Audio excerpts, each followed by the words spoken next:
Good morning, everybody, and welcome to the Mac and Jack Sports Show, our Thursday edition of our weekly show. We're here to cover all your Northeastern local professional sports, New York, Boston, and Philly, Wednesday through Sunday, 8 to 10 a.m. You can see us live on Facebook, YouTube, and Twitch. On Facebook, go to username @MacMan62. Google us at Mac and Jack Sports. Check out our website at macandjacksports.com. We're on Instagram. We're also on Twitter at MacManMcGrath. And our website is called Mac's Insiders, where we have all our weekly guests come on and on the website, and you have links to go see them, see their stories and information on them. Like, follow, share, and subscribe where you can to help us keep growing. I'm Mac with my co-host Jack Hirsch, legendary boxing writer and former president of the Boxing Writers Association, and the show historian and gatekeeper also. Jack, how you doing today? Good, Mac. Lots going on in sports. Yes, sir. There is a lot going on sports. Is it cold up in New York right now? It's cold down here in Connecticut, Jack.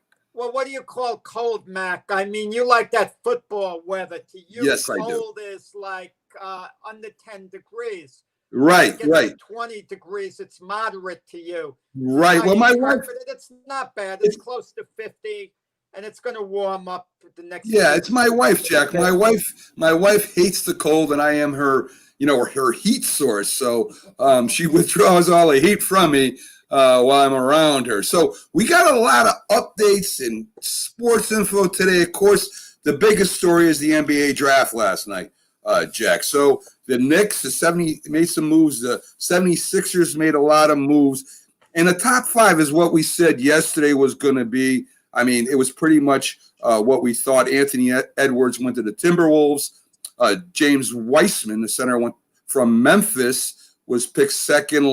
LaMelo Ball went to the Hawks. He's a guard. For the Bulls, Patrick Williams, forward. Am I saying that right? From Florida State, sorry. At 5, we had the Cavs picking up Isaac Okoro from Auburn. I hope I got those all right. I can't read my own writing sometimes. Well, the James Weissman pick, Mac, at number 2 was intriguing. It was thought to be a gimme all along that the Warriors need the big center, 7'1", great wingspan, great rim protector. But early in the day, I mean, they had a unbelievable misfortune where Klay Thomas, suffered another injury. Right. That appears like it could be season-ending. There was some thought that the Warriors were going to call an audible and take LaMelo Ball, with that pick, who plays the same type of game that Klay Thompson plays. But the Warriors decided to stay the course with Weissman, which I think is a good move. And LaMelo Ball went to Charlotte. And as we know, the owner there is Michael Jordan. And LaMelo Ball is arguably the most exciting play in the draft. I'm not saying the best, but the most exciting, maybe the best. And he's going to give that franchise in Charlotte quite a buzz. Yes. I mean, speaking of exciting, the Knicks picking up Obi Toppin, or is it Toppin? I think it's Toppin. Yeah. He's a highlight machine, Jack. He's from Dayton. He was voted best player in the country. He flies. He's a highlight reel. He flies high. He dunks. He kind of, the Knicks are kind of overwhelmed with forwards right now. But I think that was a heck of a pickup at number 8 for the Knicks. And we had Emmanuel. I think am I saying it right, Jack? Quickly, or is it quickly? Yeah. Quickly, right? The pick about Toppin was interesting. They got him at number 8. Had the Knicks gone number 5, right, they would have still taken him. Yeah, I believe that it dropped. Had they got number 4, they still would have taken him. I think so He was too. targeted by them all along, so that he fell back to the number 8 spot. I mean, the Knicks are very fortunate. They're very happy this morning. But Toppin isn't the greatest defensive player, but he's there. He's eager to learn. And under Tom Thibodeau, he's going to be working hard, and he should be okay. He's a highlight reel, the way he's I mean, he flies up. Yeah, he looks like Showtime with the Lakers a little bit. Quickly, he can shoot from the outside. He can run the offense, so he can be a point guard that can shoot. I don't know how he's from Kentucky. I think those are 2 good pickups for the Knicks right off the rip, Jack. I think if they're going to go with that young team and maybe become competitive and then maybe make a move for free agents, I think those 2 building blocks were pretty good for the Knicks, Jack. Yeah, they are. I mean, listen, the Knicks are going to be given a pass this year, which is hard to believe considering how dreadful they've been for years. They're going to be given a pass because of Tom Thibodeau, because he has a great reputation. As long as the young players are developing, they're coming along, everything, the Knicks fans are going to be patient for this year. What the Knicks have to show is progress, right? That they're moving in the right direction. Now, if the Knicks do an about face and they get Carmelo Anthony, Russell Westbrook, they'll be better for the year, maybe contend for a playoff spot, maybe even sneak into the playoffs. But it doesn't bode well for the future. It's basically would just be putting a Band-Aid on a situation that needs minor surgery. I definitely agree. I definitely agree with everything you said there. I mean, I think Westbrook might be a good addition this year to them young players. I don't know if Thibodeau, if he could play for Thibodeau and play the way Thibodeau would want him to play, but I think it would be a good addition for a couple of years, Jack. But I agree with you. Thibodeau likes to teach, and he likes the young players. He can build a team, and they will be patient with him. The 76ers, they trade to get Horford to Oklahoma City. They also pick up Seth Curry from Dallas. I mean, 2 big moves made by the 76ers to try to add to a team that was supposed to, or a lot of people thought were going to go to the championship, Jack. Let me tell you, Seth Curry, people don't realize, he's the son-in-law of the new 76er coach, Doc Rivers. Right. So you kind of always wonder if there's a family situation, do other players resent it? Seth Curry, basically, even though he would start time to time, was basically a backup, a good 6th to 7th man coming off the bench. And getting rid of Al Horford was a good move because he had this major contract and he really didn't work out with the 76ers last year, when he came over from the Celtics. So it was a good move for the 76ers to rid themselves of that contract. Yeah, I mean, and they got Tyrese Maxey from Kentucky, too. They also picked up Terrence Ferguson. So, I mean, they were really one of the busiest teams. Let me tell you what I laugh about. They show the coaches like John Calipari, and he gloats about all his Kentucky guys, how lucky the NBA team is to pick up that particular Kentucky guy. I would love for once for him to say, well, gee, that's a little bit of a stretch. Maybe there were better guys out there, but he gloats about all his guys no matter what. It's like he's selling a bill of goods. That's true. That's very true. The Nets, they pick up Reggie Perry from Mississippi State in the 2nd round. I mean, the Nets have a team that should go to the playoffs and maybe contend for the championship anyway with their big 2 and possibly Harding coming over. So I don't want to hear the Harden talk because the Nets would have to rid themselves of their nucleus of good young players to get Harden, and that's for a 2-year window. Yeah, if they win an NBA championship with Harden, it's great, it's worth it. But chances are, it wouldn't happen, and would be revisiting the trade they made with the Celtics, for Kevin Garnett, Paul Pierce. It was a quick fix where the Nets were representative for like 3 years or so, but then everything fell apart. So it's not the best deal to make, really, as tempting as it is for James Harden to come here. Plus, Houston isn't just going to give him away to accommodate Harden. They're going to have to get tremendous value in return. This is going to be a soap opera to see how it plays out, because chances are Harden and Westbrook are going to be with Houston at the start of the season. At least Harden will. And what's his attitude going to be? If Harden didn't go, if Harden wants out of Houston, doesn't go to Nets, where do you think he might consider going, Jack? Are we talking It's a not major? his choice. Houston can technically deal him anywhere. And Yeah. can you imagine? Harden wants to go to the Nets. Oh, he threw down the gauntlet. This is where I want to go. Accommodate me. Houston can trade him to a non-contender. Can you imagine how that would feel? I Yeah. mean, if he went to a non-contender, his attitude will be, I should have then stayed in Houston, taken the max contract. It'll be interesting how it works out. But with that said, I'm sure Houston is eyeing the Nets, and the Nets are seeing if they can get Harden. I don't want to say on the cheap side, but not to give up all their chips. So It's going to be a tough deal to make. So you think with Westbrook and Harden wanting to leave Houston, do you think that's it for Houston's run, Jack? I mean, unless they can really rebuild fast.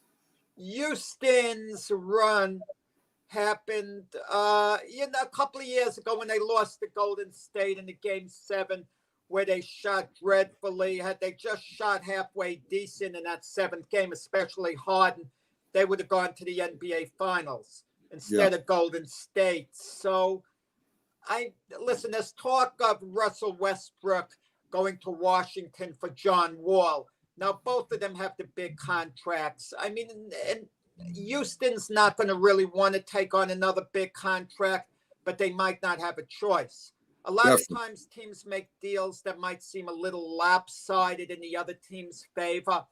But the reason they're doing it because they want to get rid of the contract, clear up space, because it allows the team to maneuver more to make other personnel decisions. Yeah, the Celtics had their pick in the 2nd round. They get Aaron Nesmith, a good shooting guard from college. He kind of fits into their system. But that's really all I saw that the Celtics really did. I didn't see no trades. I didn't see no major. Well, today something's going to go down. Gordon Hayward, they extended his time where he could opt out from the Celtics. And Gordon Hayward had a significant injury last year after signing the big deal. But then he played well later on when he came back. And Gordon Hayward's not sure whether he wants to remain a Celtic. The Celtics seem a little lukewarm towards Gordon Hayward. So let's see how that plays out. But he could really help a team he goes to. Oh, no doubt. Again, who's willing to take on his contract? Yeah. That's the question. Yeah, definitely. I think the Celtics, they were another one of the favorites that, they thought would go to the championship, and Miami surprised them all. So to steer away from basketball for a minute, some big news in the Giants, even though it's their bye week. Offensive line coach Mark Colombo was let go, replaced by Coach Dave. I'm not even going to try and say his last name. He was a former coach on Tom Coughlin's staff and with New England from 2014 through 15, where he worked with Coach Joe Judge. He was brought in supposedly as a consultant to Colombo, who came over from Dallas. Colombo was a great offensive lineman and a good offensive line coach for that Dallas Cowboy offensive line. And it seemed, Jack, he kind of got insulted by them bringing in Coach Dave, as a consultant, and ended up in a big argument. I heard rumors that it might even have gotten physical. And of course, if the head coach says this is the way it's going to be, that's the way it's going to be. Well, the Giants denied the physical part. You have to look at the storyline. Joe Judge is a young guy. And even though the players might respect a young guy because they're young themselves and he's a little older than them, The veteran coaches or the older guys might not have that same feeling. Now, Colombo is a Jason Garrett guy, and Jason Garrett came over as the offensive coordinator, and Joe Judge probably signed off on what Jason Garrett, asked to do, what he requested to help the offense. And in all honesty, the offensive line had its troubles. I thought they played well in the last game against the Eagles. I thought they played well. They're coming around. And, people don't like it. Someone brought in telling them how to do their job, helping them out where they don't feel they really need the help. I mean, it's happened in other situations. Look, when George Seifert took over as head coach of the 49ers from Bill Walsh was made a consultant, of the team. Yeah. And you have situations where Bill Walsh was lingering around the 49er organization for years and years as a consultant, and people kind of feel threatened. So I can understand Colombo feeling, I don't need any help, from this guy. I know what I'm doing. And it did show kind of a little lack of confidence that Joe Judge showed in him. But then again, Joe Judge is the head coach. Right. He has a right to make these moves as well. So one thing came to another. I heard it didn't quite get the physical part of it. The Giants completely deny that. But nevertheless, it's ugly when someone loses their job, over this type of conflict. Yeah, I mean, they did, as you said. In fact, I'll even go back the last 2 weeks, Jack, when they played against Tampa Bay, they started running the ball well. Again, rumors, what I hear, that I do have, believe it or not, sources within the Giants organization, that Joe Judge was pretty much over with the offensive line drills more than the other drills, the other stations, and was having a hand in helping coach the offensive line, or maybe I should say, overseeing it a lot more than the rest of the stations. And I think maybe that might have bothered Colombo too. Yeah. Here, there's a lot of things that happen on a staff where if you feel that, one part of the team isn't working well, and as a head coach, it's your responsibility to show more attention there. That might have got him mad. Then bringing in a consultant. I mean, it wasn't just one thing that set that off. That's for sure. Well, Mac, we've all had supervisors in life, working our way up, so on. And I think we've all had situations at one time or another where superior is getting involved in how we're doing our job, which technically they're allowed to do. Right. But we don't really respect them.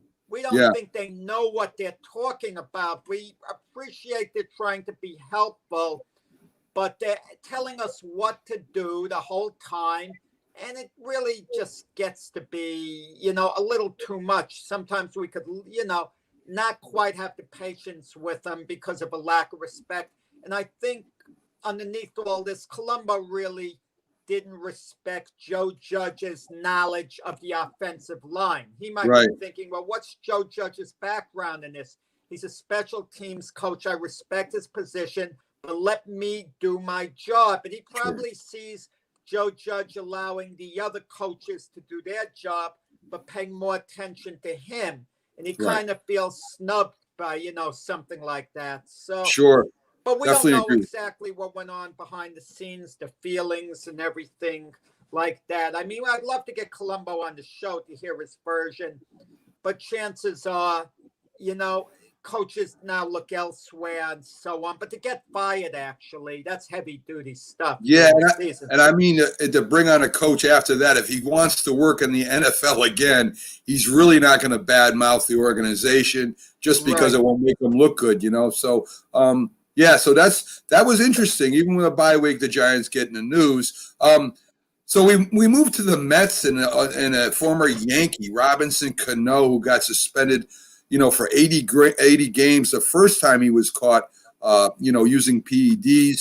He gets caught again, and he's suspended for all next season, Jack. Now, I do like Robinson Cano when he played with the Yankees. Last year, he had a really good hitting year for the Mets. was hurt a little bit. And PEDs, normally what they say, the biggest help that PEDs do or steroids do is help you get better faster, Jack. It helps the healing process. People use it every day, believe it or not, steroids in one form or another. And this is just, they say it's performance enhancing. A lot of players use it so that they can come off injury faster and start working faster. That's probably what Cano did. Got caught again. It's going to save the Mets a lot of money next year, though, Jack. Listen, Cano hit 315. And if you think the PEDs had nothing to do with it, you're being naive. I mean, everyone should know, listen, he's losing $24 million next season. He has 2 more years on his contract after that, but $24 million per year, total of $48 million. The Mets on the hook for $21 million of that per year, and Seattle, Cano's old team, has to pay $3 million per year. That if I were the Mets, I would try to avoid the last 2 years of the contract. I would go all out to avoid it.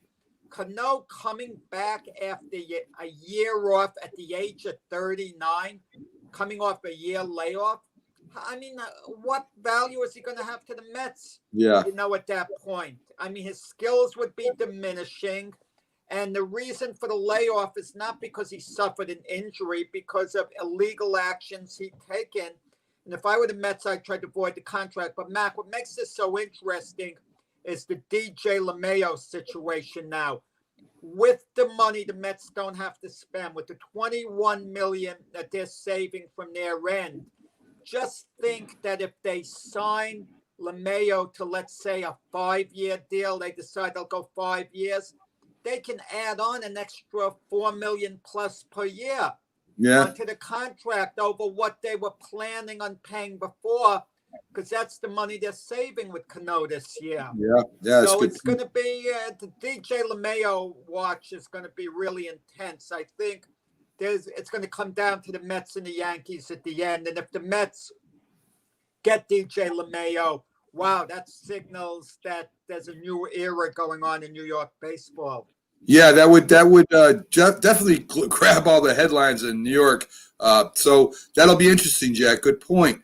Thursday night, tonight, we have the Seahawks and the Cardinals. The Cardinals won by 3 points last game.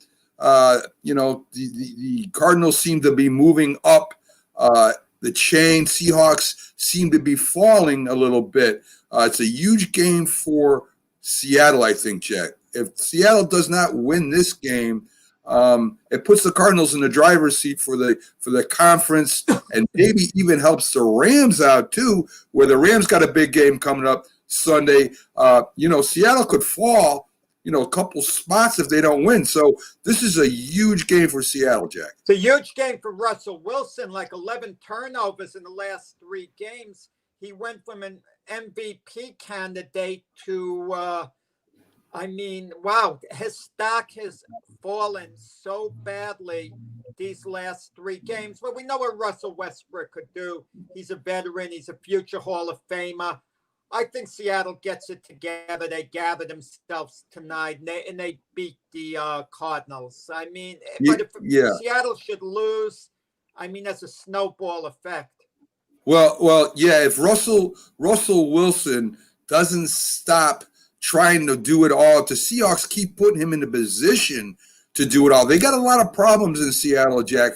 Russell Wilson, to me, is the result of a bad formula right now. Their running game, the 2 running backs have been out.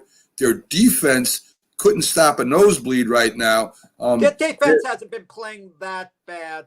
Jack, they've been giving up a lot of points, Jack. I'm telling you, you can run turnovers, Mac, but their turnovers that puts their defense in a bad position as well. You can't have it both ways. You can't ask your defense to make a big play to help your offense. But then when it happens, vice versa. Right, but you can ask them to stop the other team at least so that the offense has a chance and doesn't have to come from behind and win all the time. And once you start doing that, and we've talked about this, Jack, we're going to do a little bit of more coaching desk, hopefully maybe tomorrow or next week. Your offense, if you can't run the ball, your line isn't blocking well, and you're playing from behind, you're letting the defense know what you're going to do, that Russell Wilson is going to pass. And when you know a quarterback's going to pass, I don't care how great he is, Jack. I don't care how great he is. I don't care if he's Johnny Unitas. If they know he's going to pass, they're going to set their defense for that, and they're going to be turnovers because he's going to try to make big plays. They're having the same problem with the Eagles right now with Carson Wentz. You can't expect, I don't care how great the quarterback is, to win the game by himself. And right now, I mean, I don't think Russell Wilson's worried about being MVP. I think he's worried about the Seahawks maybe not making the playoffs because they're falling apart. And the Cardinals right now, Jack, have a better team than Seattle. Well, I don't think so. I think Seattle just hit a bad patch, and I don't think the mindset of a Russell Wilson is on the playoffs. I think it's just this game, getting everything straight. You know, things have been going bad, getting back on track. That's all it is. I don't think I mean, they're aware that they're sitting at 6-3, the Cardinals at 6-3, you know, the Rams at 6-3. I mean, I know that they're aware of all of that, you know, the playoff implications, how big a game it is. But with Russell Wilson, it's just getting it straight. Okay. Yeah. And he's never had a patch like this as bad, I believe, in his whole career. You're and correct. It's only come over a period of 3 weeks or so. Like, what has happened? How can you go from the penthouse to the outhouse so quickly? But I look for good things for Russell Wilson tonight. I mean, we can't forget who a guy is or what he's capable of. And like I said, Russell Wilson is a future Hall of Famer. And I think he's going to show what he could do tonight. And in all due respect to Kyler Murray, who's a fine quarterback now, who's going to be one of the better NFL quarterbacks, you know, down the line. Some might say he's that already, but he's a little short of that, you know, Hail Murray withstanding. I just feel the class of Russell Wilson and Seattle, they just stabilized tonight and they win the game. Yeah, and again, Jack, I think this is more important for Seattle to win than the Cardinals. Cardinals have already beat them once. So, again, with the Rams playing well, the Cardinals playing well, Seattle and you're right, you know, the Seattle is not a bad team by any measure. I'm not saying that, Jack. All I'm saying is that they're more predictable than they've ever been, especially without a running game. So that's it for tonight's game. We got some big boxing. We have boxing news coming up, and to let everybody know, I didn't say in the beginning of the show, we do have 3 big guests coming on today.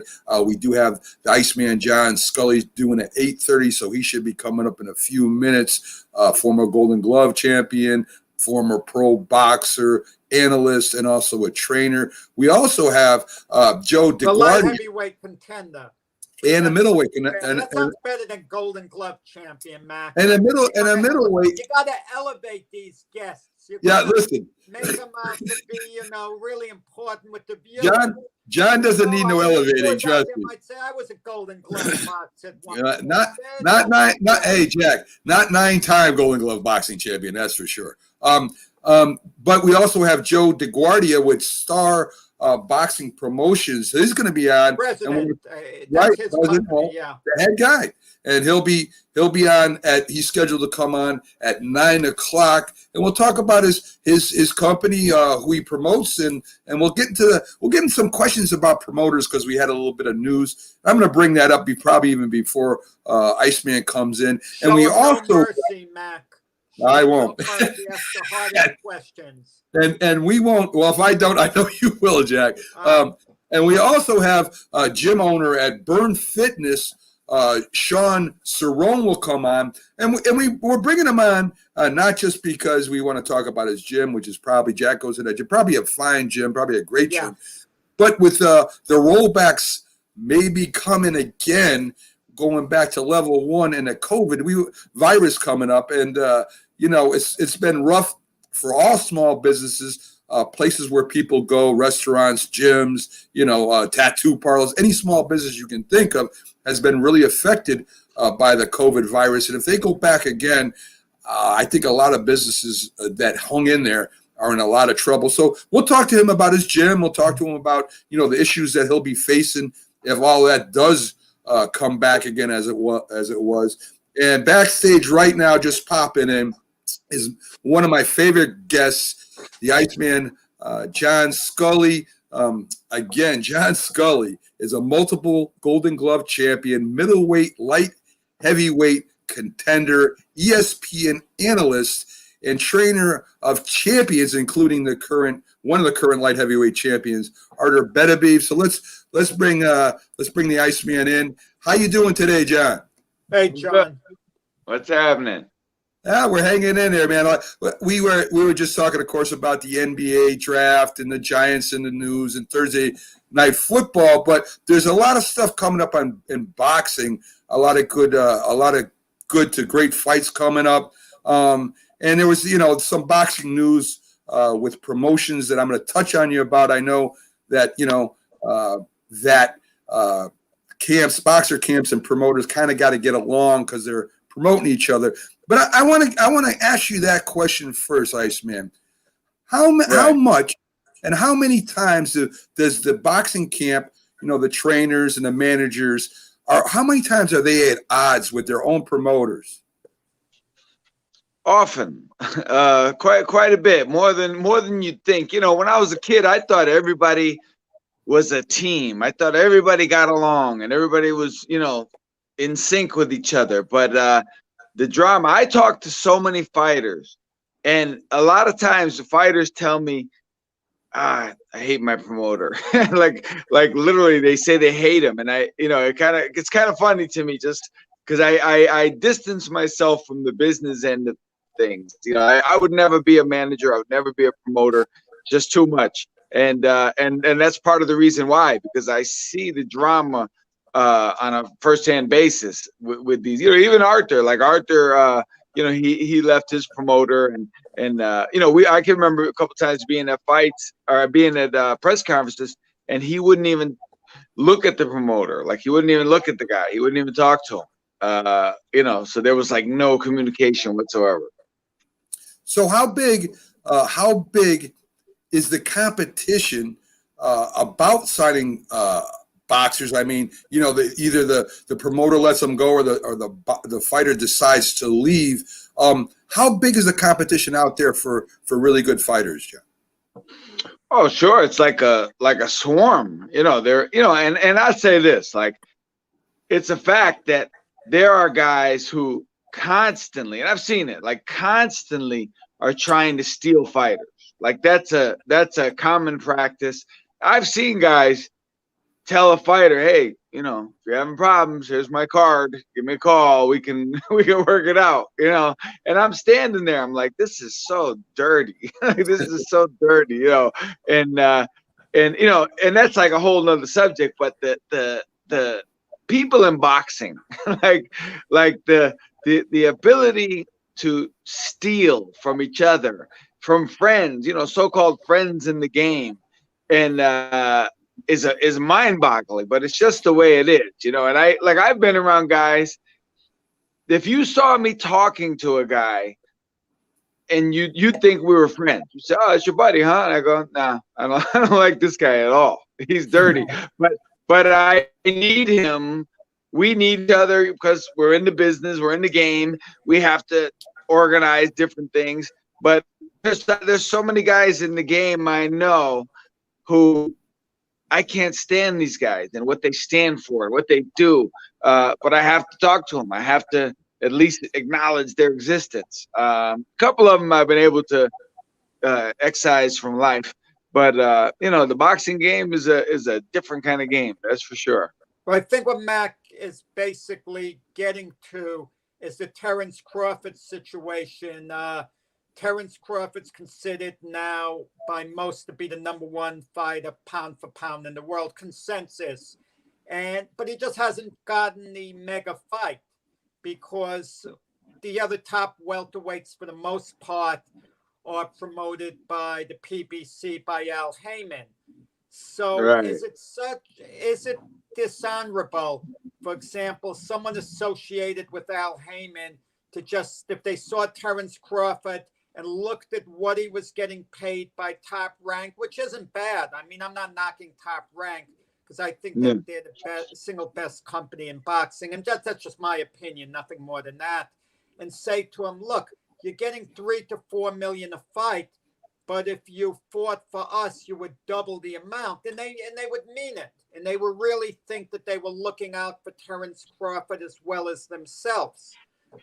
So what's a Terrence Crawford to do? Because Bob Arum recently said his company's losing money on Crawford's. He doesn't care less what Crawford's people think because Crawford hasn't been profitable for Bob Arum, according to Arum. Right. Yeah. Well, you know, I'll say this much. Terrence's phone and email and Twitter and Instagram private messages have been blowing up, I'm sure, over the last 48 hours with plenty of people telling him you should call this guy because he says he can do this, this, and that. And Al Heyman probably has sent several messages or representatives of his. And that's just, you know, it seems like one of the few sports, and I don't know how it works in other sports, but boxing people have no shame. Like they jump on it right away. Like there's no time to waste. You know they've got to jump on it right away. So Terrence's phone has been busy for the last 48 hours, I'm sure. That's the truth. Hey, Jen, we got a December 19th fight coming up between Callum Smith and Canelo Alvarez. Alvarez going against one of the big punchers. Who do you like in that fight coming up December 19th, Jen? I still like Canelo. I really like Canelo. He's proven to me. I mean, he's good. He can box. He can punch. He's patient. He's smart. You know, Callum Smith is good also. I mean, a lot of people may not know who he is, but he's good. He's a guy, just like I've always said for years, there are so many guys who are not, you know, household names, but that doesn't mean they're not really good. Like there's a lot of good fighters out there that we've never even heard of. And you know, Callum Smith is good, you know, where he's from, but he's good. He's a you know, formidable challenge at least. Yeah, I was talking to Jack about that earlier. I know there's a lot, you know, boxing's popularity ain't what it once was, if ain't a word. But you know, I want to start getting this back out. I want to start talking about certain fighters that maybe people that do like boxing, because boxing stretches all sports, John. You know, you could be a Giants fan or a Cowboys fan, you still like boxing. So I definitely want to get people a little bit more educated about some of the boxers out here, and that's one of the reasons why I really enjoy having you come on.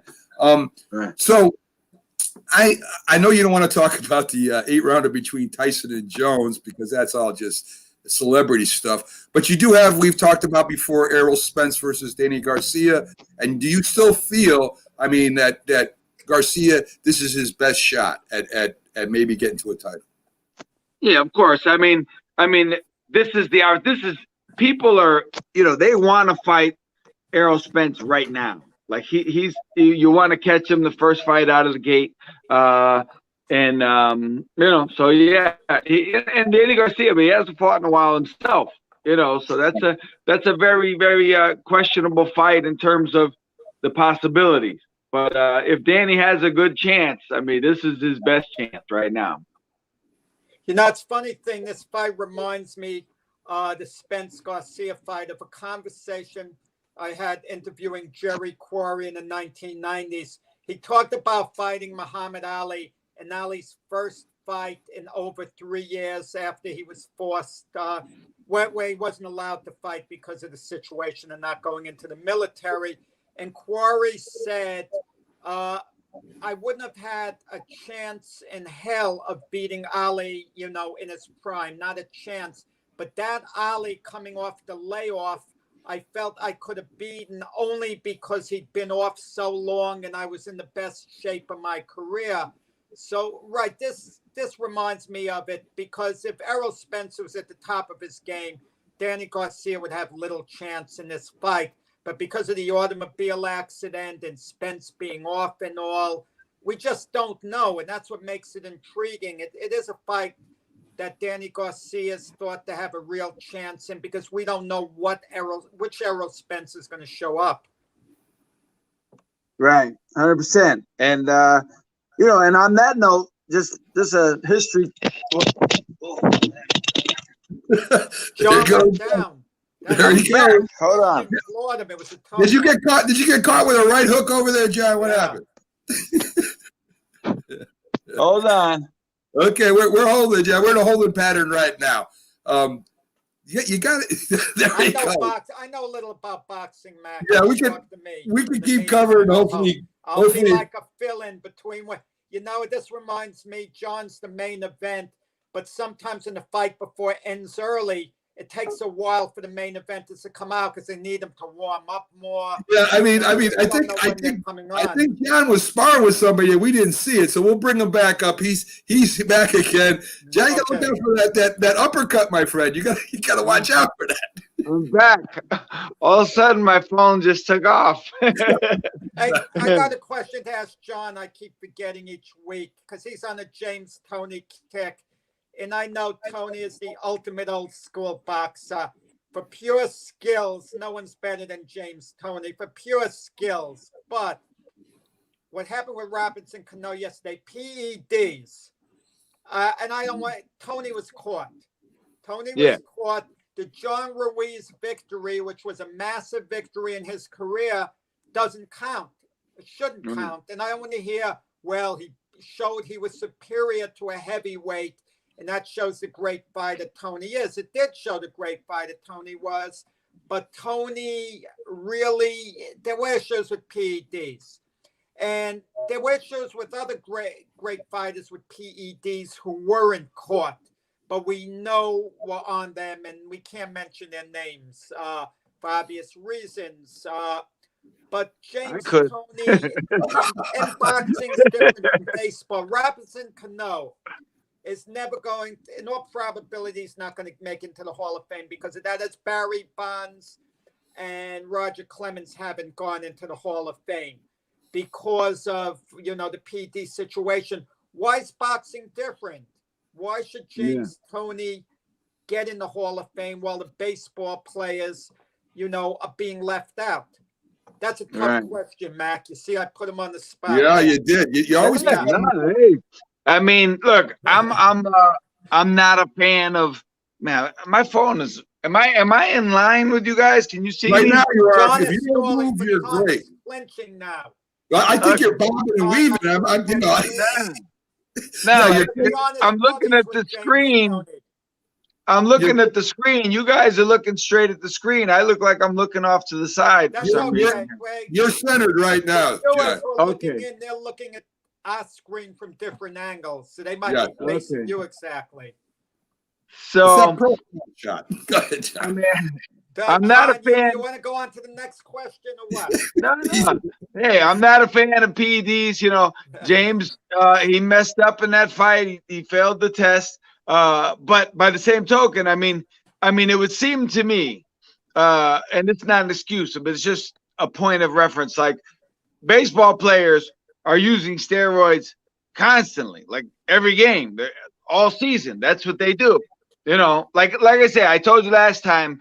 I talked to the guy, played for the Pittsburgh Steelers, and he laughed. He said, everyone in the NFL is on steroids. Everyone. Your favorite player is on steroids. They can't be in the NFL and not be on steroids. And he said he won the Super Bowl 4 times. And he told me himself included. James got caught the one time going up to heavyweight. It was a big mistake. But he obviously did what he did otherwise without steroids. He didn't fail the tests when he beat Nunn, Barkley, et cetera, et cetera, et cetera. So it's a little different in boxing in that regard. Yeah. I mean, I think Jack just sits home and he thinks about how to bring Tony up to you when you come out. No. Tony was a great fighter, James Toney. Yeah. Listen, Tony always had a chip on his shoulder. Early in his career, when I say early in his career, when he was a world champion early in his career, I wanted to interview him. So I spoke to his manager, who was a woman, Jackie Callan, who they made a movie about, so on. And she told me, it's hard to get him to talk to people. maybe if I meet him and I play cards with him, he'll get to like me, and then I can interview him. And I said, I don't even play cards. I mean, come on. Do I have to go See? with that measure? Either the guy talks to me or not, because he's Now angry. we know. He doesn't even know me. And the See, guy I- is, exhibiting Let me anger. tell you. Let me tell you an interesting thing, and I don't know if I told you this before or not, but when I first went to spar James, I go spar anybody.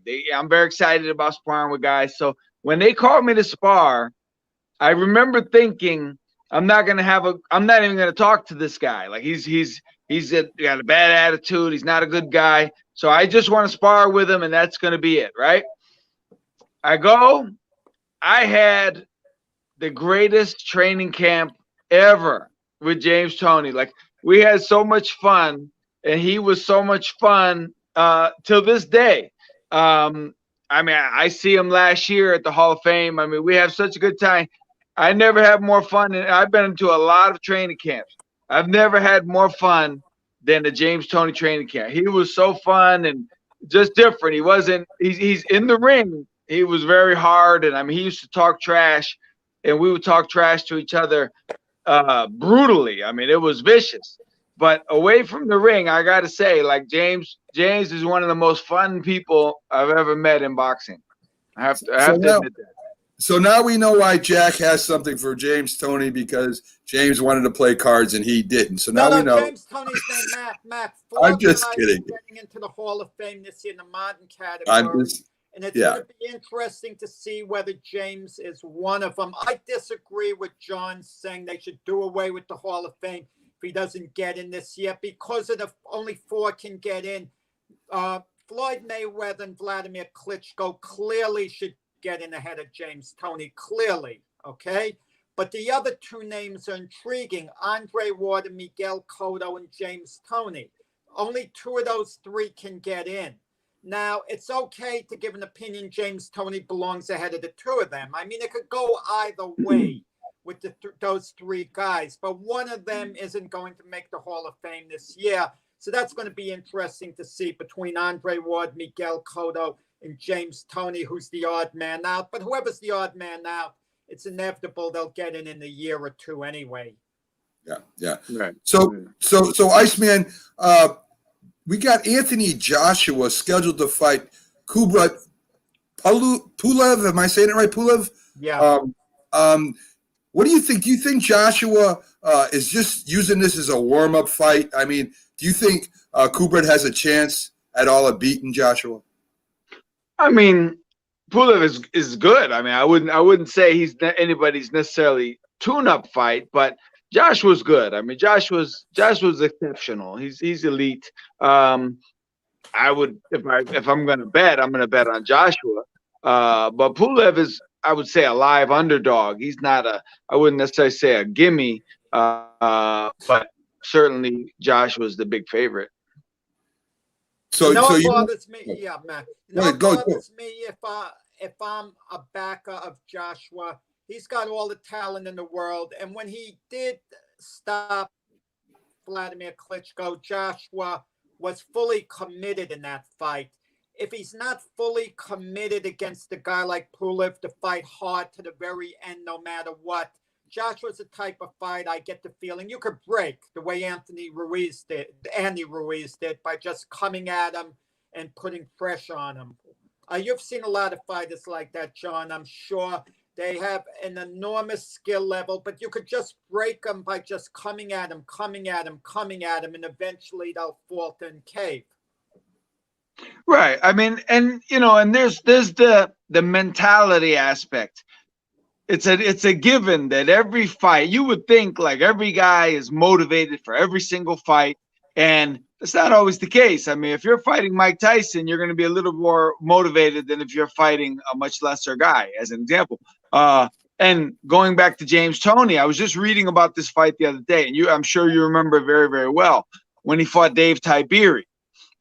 Dave Tiberi, like if you would have said before the fight what's going to happen, people would have picked James Toney. But Dave Tiberi was in such a zone, and I'm sure James probably didn't take him as seriously as he would, Michael Nunn and those guys. But Tiberi put the pressure on, and he didn't allow James to rest. And I think James was the most surprised guy on the planet Earth that night when that happened. So that's an example of what you're talking about. Like, you put the pressure on the guys. Yeah. You know, if they're not ready psychologically, physically, mentally, emotionally, they're going to have a problem. And as great as James was, I mean, most people thought he lost that fight. There's a funny story after that fight. It was fought at one of Donald Trump's hotels. I don't remember whether it was Trump Plaza or where. Maybe you remember, John. But after the fight, Donald Trump stormed into Dave Tiberi's dressing room and he said, "This decision is overturned. This isn't coming from my people. It's coming from me." And then he stormed out of the dressing room. But that was the last, they heard of him as far as the fight went. Yeah. Wow. well, Iceman, go ahead, John. No, I was just saying Donald overestimated his power on that one. Yeah, he did. Yeah, he did. So Iceman, I was talking to Jack a little earlier, and we're gonna have Joe DeGuardia on later. He's got a pretty good light heavyweight over there. And I was talking to Jack about the possibility of him fighting, your guy. Joe Smith. Yeah. How come that hasn't been set up yet, or what are we waiting for on something like that?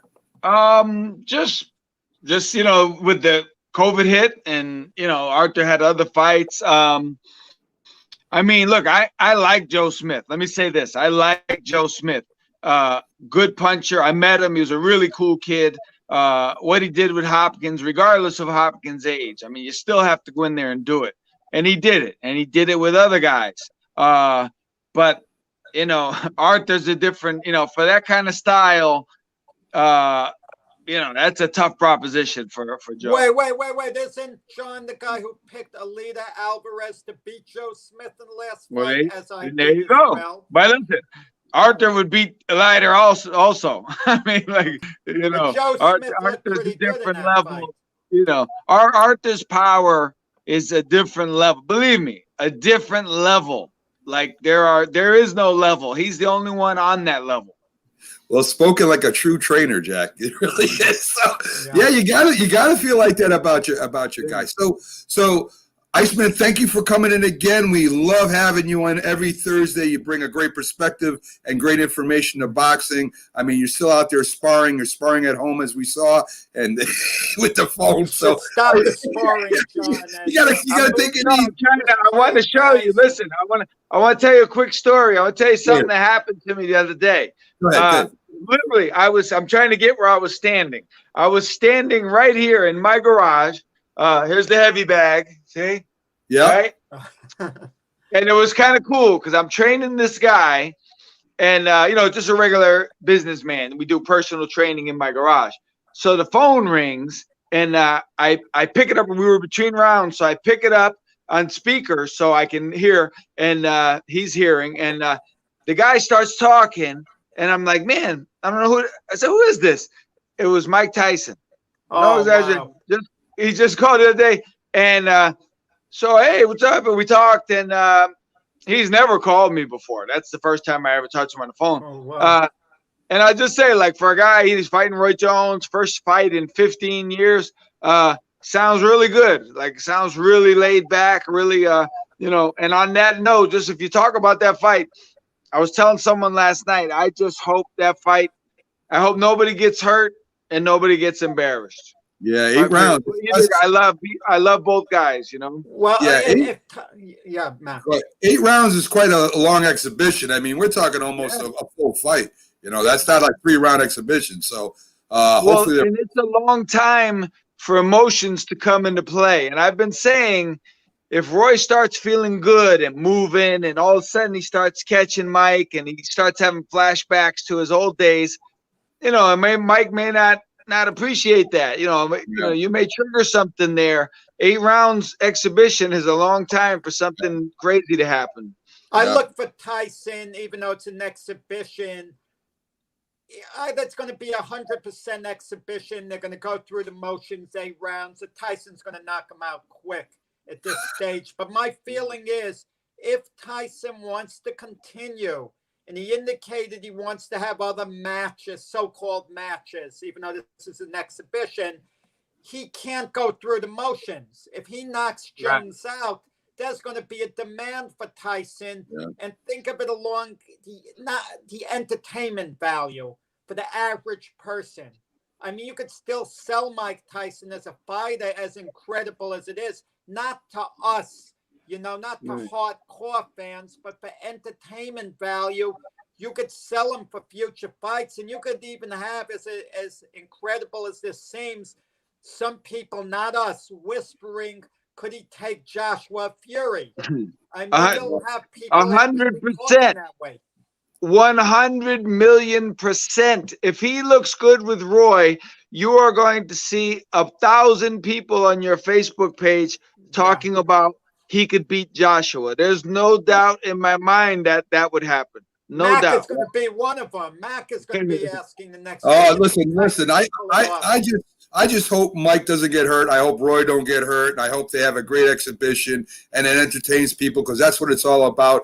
I'm not saying that Mike or Roy, if they were in great shape, couldn't fight in the heavyweight division right now. But to be a champion is a totally different story. So, I mean, one thing quick, Mac. Julio Cesar Chavez and Jorge Arce a couple of months ago had an exhibition. I watched it. It was entertaining. Yeah. Those guys were actually going at it somewhat hard, and I was astonished. Like, wow, they set a quick pace, a lot of punches. So you never know. Maybe they can put together an exhibition that will be genuinely entertaining, that will want to see more, but they'll withhold the power on their blows just enough not to make it as dangerous as it could be.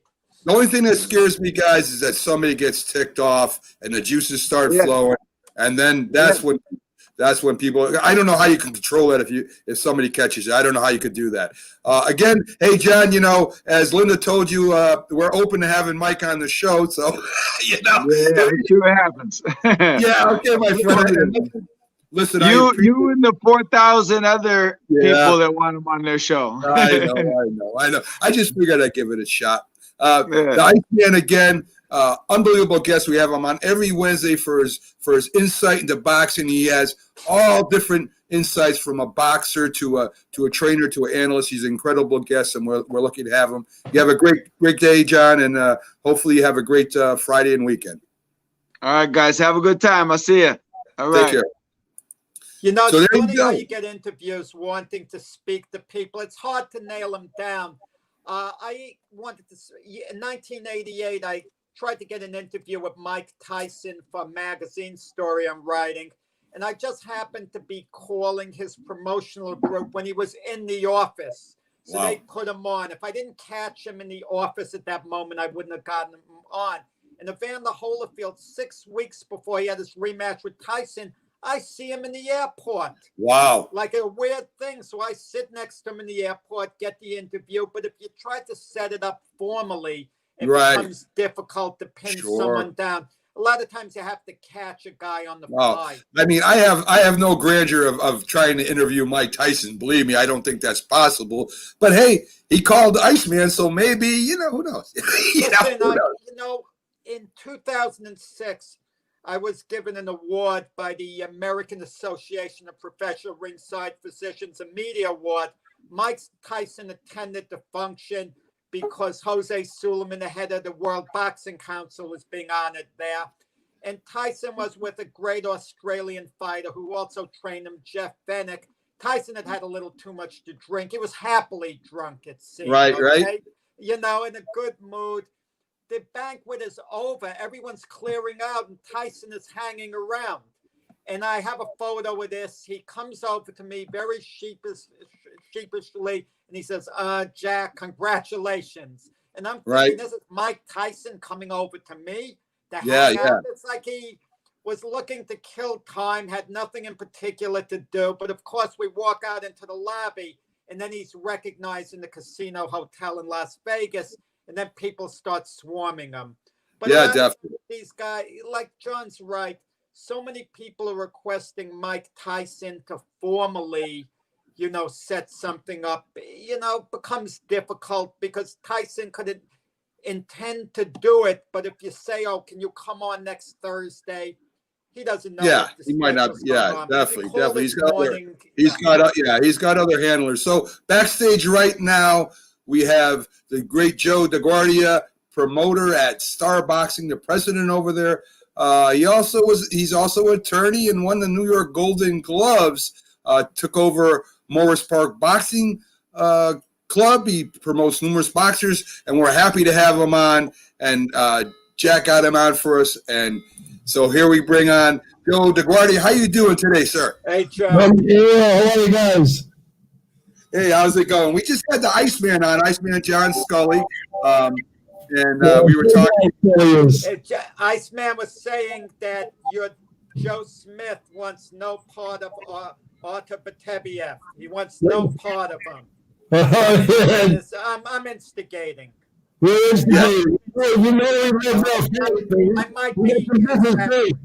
What? Hey, Joe, if you could turn down your mic a little bit. You're a little bit distorted. If you could, so we could hear you better. Joe promotes Joe Smith. Is that better? A little bit more, and we got you. That's Joe Smith. We're getting right to the question. We're hardly. I know Jack's firing on all cylinders. Right, we're coming out slugging in the very beginning here. We're not no warm-ups here. Those are the most exciting things.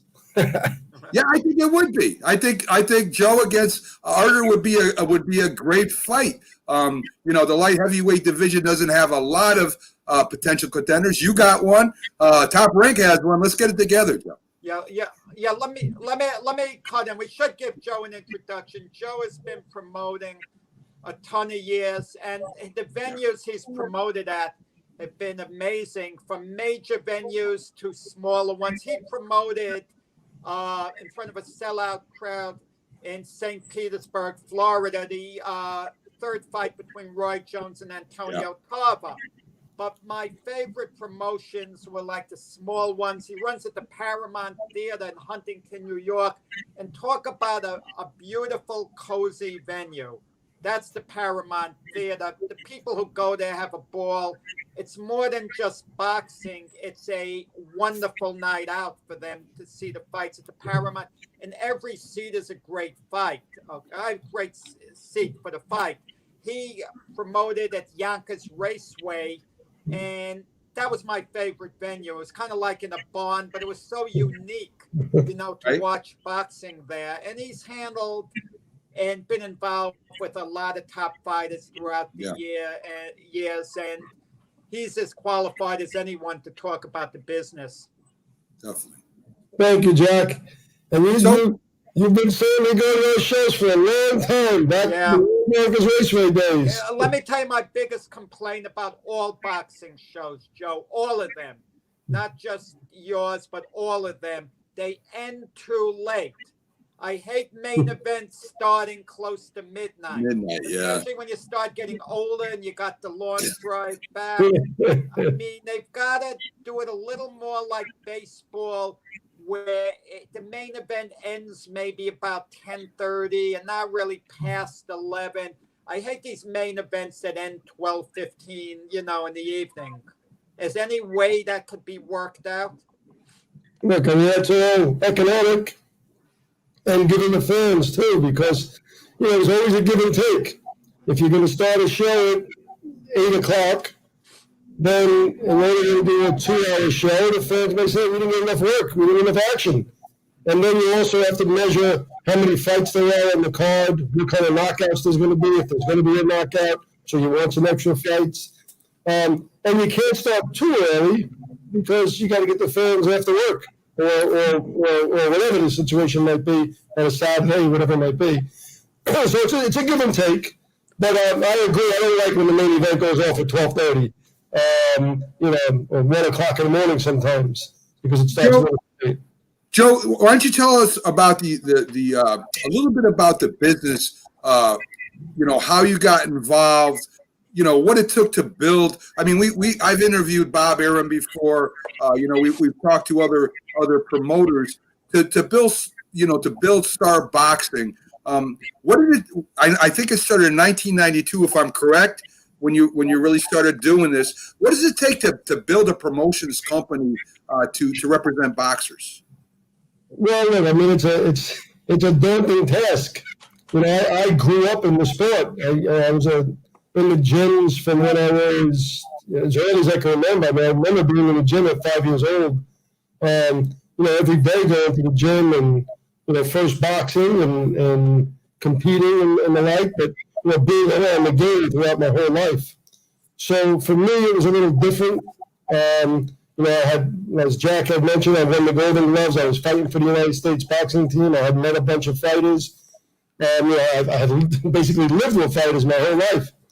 And, you know, I was probably the only person that graduated from law school. So for me, I started to work with fighters. And when I was managing one particular fighter, I really couldn't get him fights because he was a southpaw, he was good, and you know, it wasn't easy to get activity. So I started promoting basically just to get him fights. That's really how I got involved in the promotional end.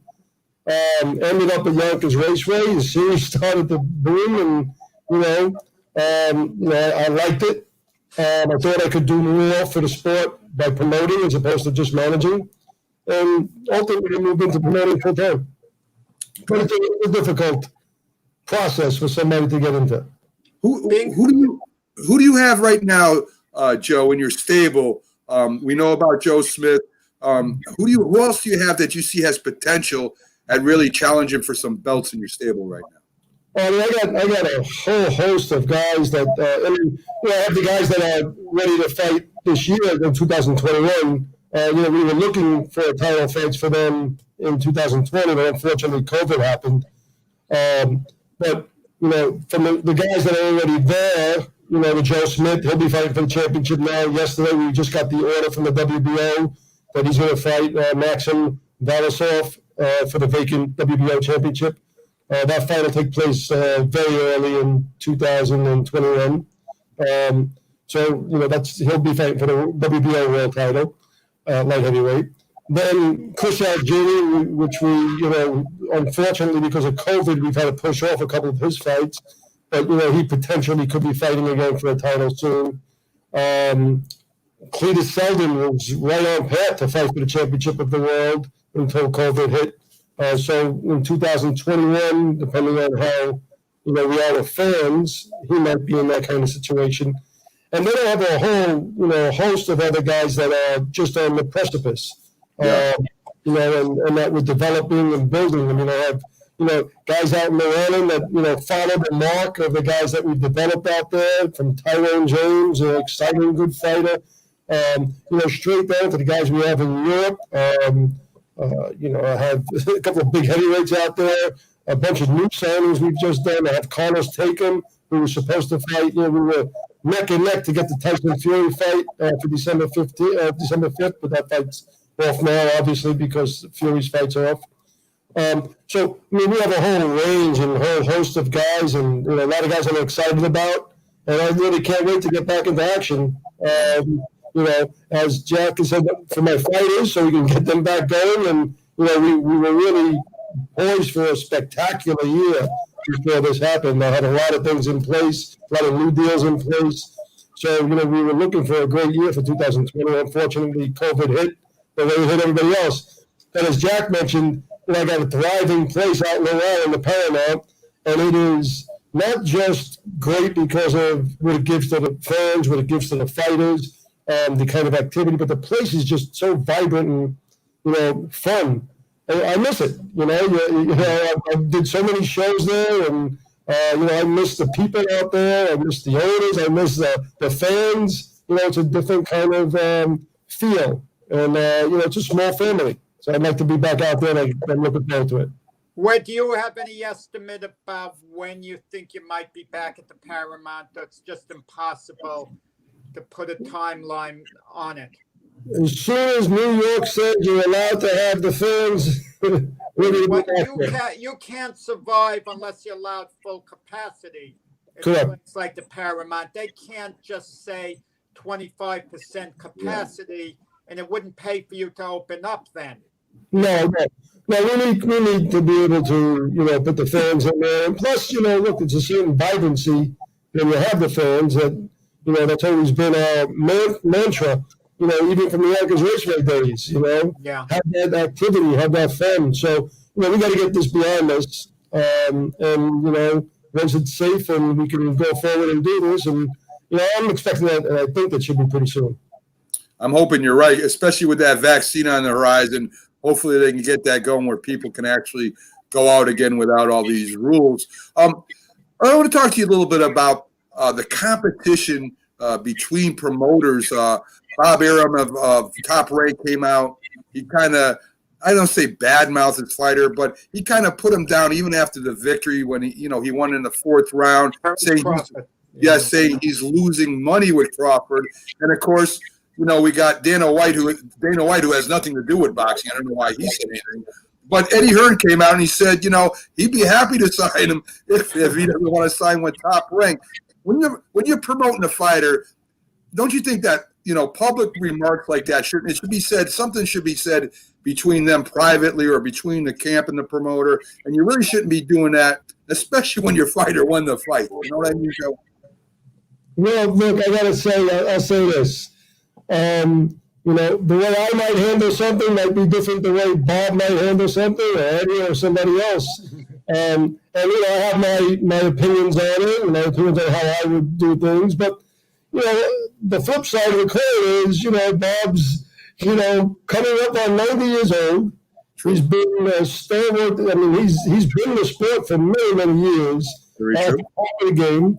And frankly, I guess for the fans and for interviewers like yourselves, the reality is that he's saying what's on his mind, and you got to give him credit for that. I did interview him, and he does definitely say what's on his mind. Sometimes headlines are taken a little out of context, and I don't care for Dana White, okay? I just don't care from point blank. From the days of when he tried to get involved with the Boxing Writers Association of America's dinner. One year he was involved because he was a newcomer into the UFC. The next year he wanted nothing to do with boxing at all, okay? Nothing in the slightest. We'll leave it at that. And now he makes remarks. I don't really, care for all that. But sometimes the remarks taken out of context. For example, we could ask Joe, hey, would you like to promote Terrence Crawford? And Joe could say, who wouldn't? And then all of a sudden someone could write down DeGuardia interested in promoting Crawford. And then people are going to think it's interference on DeGuardia's part. I mean, that happens all the time, like with a dramatic headline. It's sometimes taken a little out of context. But yeah, absolutely. Yeah. Absolutely. And look, to be fair, certainly Bob and Top Rank want to promote Terrence Crawford. I mean, there's no question. But, if you look back years ago, it was not an easy promotion for him. I remember when HBO wouldn't give dates and they didn't want to put Terrence on and then ultimately they started putting it on. So, there's a lot of give and take on things. But as far as Bob is concerned, and I haven't got a problem with anybody speaking their mind, and I'm sure when that they'll work out if there is a difference between them. Sometimes publicly what might be going on, and as you say, Jack, things are taken out of context. With the way it falls, it'll fall. But again, I can't fault him for speaking his mind at all. John King is still kicking around. He's close to 92. He manages a couple of guys on a much lower level. So I think it's great that those two dinosaurs are still going at it, especially Arum, as strongly as he is. Arum's going to be 100. You respect them both, and Bob's company, it's number one for how many years? It takes a lot of work, especially in this game. Oh, I was not offended, Joe, but I think Arum's a better promoter than you. I hope you're not offended. Well, you at least got longer. You're very good. Ahead of you. That's unfair. That's unfair, Joe. I mean, he's been at it since from 1970s, for God's sake. So that's very unfair. Yeah. Joe, but I wasn't trying to put, Bob on the spot or make, Bob look bad or anything or even controversial because, like I said, I do respect him. I did interview him. It was a great interview. What I'm asking you, though, how many times you being a promoter that you in the boxer camp is at odds? I mean, we talked to Iceman before, and he said one time a promoter did everything for the fighter. I mean, he was putting, pamphlets. He was doing everything he could do to promote his boxer. And today, it seems like the promoters expect the boxer with social media to promote himself also. And how many times, you being a promoter and you have a boxer in their team, in their camp, how many times are you like at odds during when you're signing fights and stuff? You don't have to give names, but I mean, is there a lot of incidents where you and the camp are at odds as far as promotions go? No, I'm not going to say there's a lot of times, but certainly it exists and it happens. You have different diverging interests, and when you're talking about money and how you're going to divvy up money. So, certainly there'll always be a give and take on that front. But I wouldn't say that, it's all the time. But you do have divergent interests, and that does happen. It's expected. With a manager, you have to go back and forth with a manager, or maybe you want the fighter to do a certain interview, and they don't want to do the interview, or they don't think that the news station is worthy of their time, or whatever it might be. You're going back and forth on that.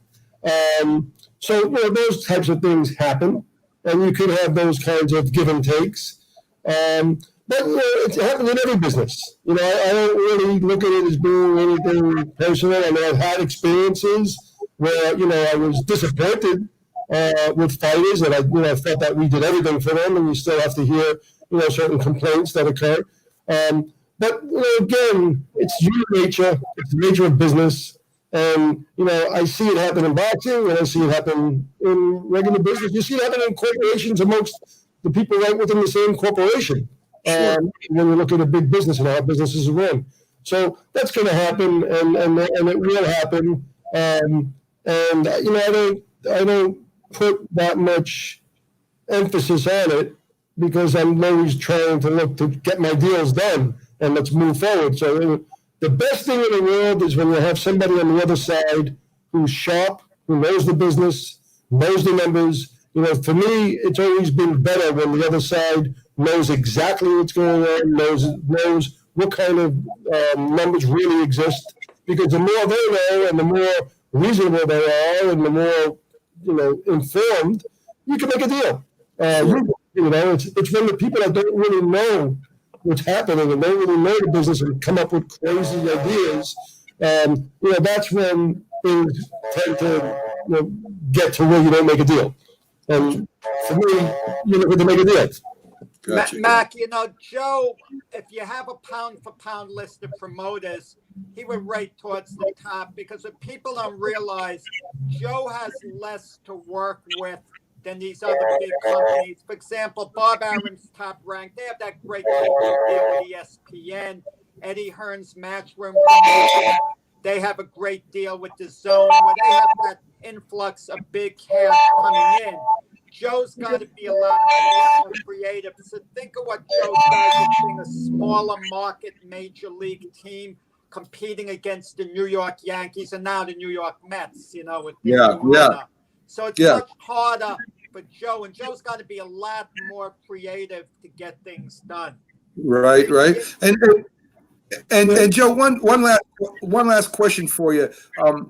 I've always thought, I'm a huge boxing fan. I've never boxed professionally. My first great fight was Frazier Ali. That was the first fight I watched, the fight of the century. And from then on, I was hooked. How much does it affect you in promotions with the different organizations, WBC, WBO? I mean, when they're trying to, tell you, well, if you don't fight this guy, we're going to vacate his title. You got to fight for this. We're going to try and unify something, or we don't want to unify. How much does that come to play with your promotions too? Oh, look, I mean, certainly it's an intricate part of the game. And, you know, in the older days, even more so. I think it's less now. But you know, it exists. It's part of the game. You have to work with the sanctioning bodies. They're important. And you know, again, like many different issues in boxing and in life, I see both perspectives and both sides of the equation. So, you know, while you might look and say, well, there's, you know, 4 championships and you shouldn't have 4 sanctioning bodies and you should have 1 world champion. And you know what? In many respects, I'd like to see that. It'd be great if you had 1 world champion and everybody knew who the champion was. But it does provide opportunities for fighters. You know, you have 4 world titles, there's 4 world opportunities, challenge opportunities. So that exists. So it's a give and take. And the sanctioning bodies, you know, they've taken a lot of grief over the years. But I do know, and you know, sometimes you don't like when the orders are made by the sanctioning body and they tell you, you know, you have to do this or you have to do that. But I mentioned my first fighter that I had years ago, and he was a southpaw, and he was up there. And but for the sanctioning body rating him mandatory #1, I would have never got a world title fight for him. So, Right.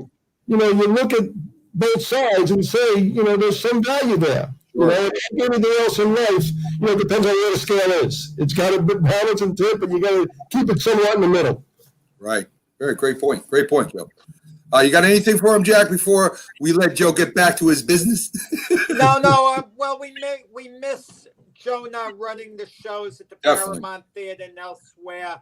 It's a very tough situation, and I hope his fighters are understanding, even though I'm sure not all of them would be over the situation, because Sure. this is an extremely hard time for a promoter to deliver without a major television deal. And only a couple of them really have that type of really major television deal. Yeah. And it's a very difficult time. I feel for Joe, what he has to go through with the business and so on. But I hope his fighters realize that better days are coming. I agree with that 100%, Jack. Agree with that 100%. Yeah, but I got to tell you guys, I've been fortunate. My fighters, for the most part, understanding. Frankly, you know, some of them are they're training, but they also, you know, have difficulty training. So in some respects, they're a little leery as well. But you know, everybody's itching to get back.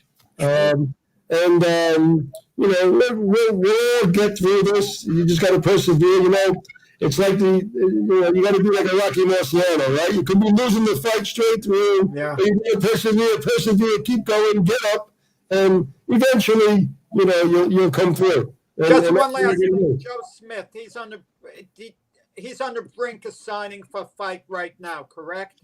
Yeah, Joe Smith we just got the order yesterday that he's going to fight for the vacant WBO championship of the world.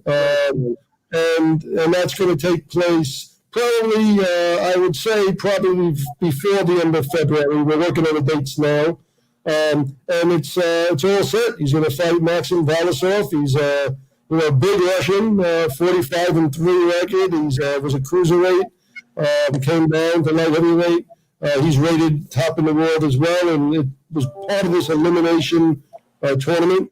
You know, we're looking forward to it. Joe is very excited. You know, he really wants this championship of the world, and I really feel like he's got the momentum now. He's like a real, He does. you know, he's developed that snowball momentum.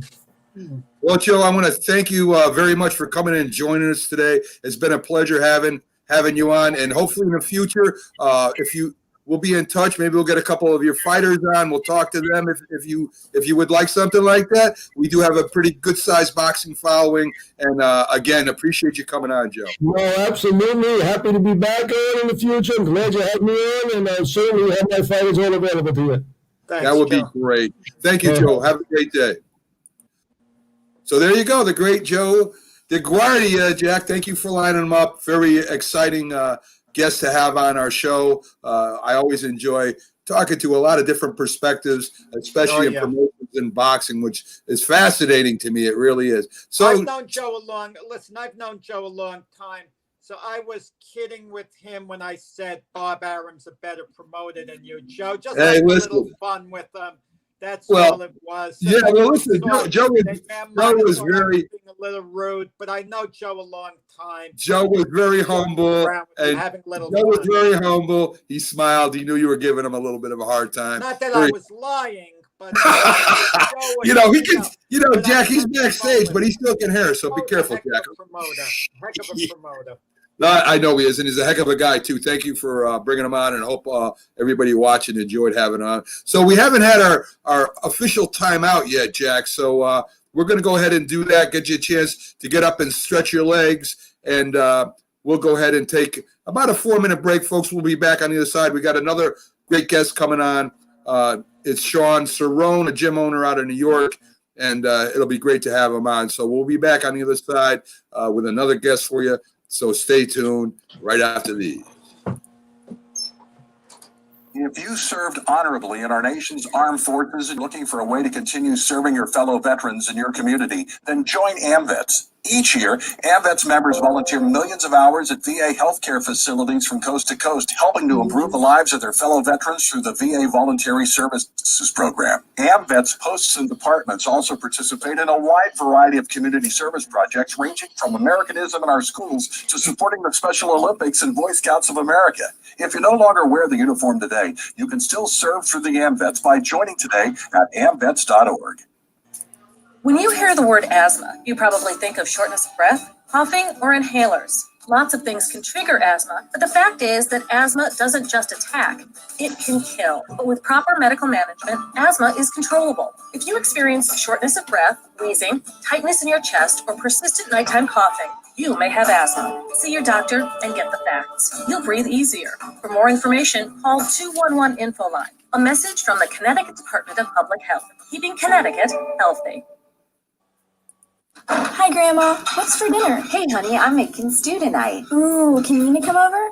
I'm not sure about our new friend. I wonder if there's been any drinking going on. Alcohol at her age can lead to so many bad things. I've been meaning to ask you, what would happen if someone offered you a drink? Grandma? This is hard. She's so young, but I know I need to talk to her about it now before someone tries to give her alcohol. If anyone ever does offer you a drink, I want you to say no. I have too much respect for my family, and I don't want to get in trouble. Okay. Really? I promise, Grandma. I love you too. Okay, how about tasting this stew and telling me what you think? Some children may try alcohol as young as 9 years old. It's not too early to talk about drinking. For tips on how to begin the conversation, visit underagedrinking.samhsa.gov. That's underagedrinking.samhsa.gov. This message brought to you by SAMHSA and this station.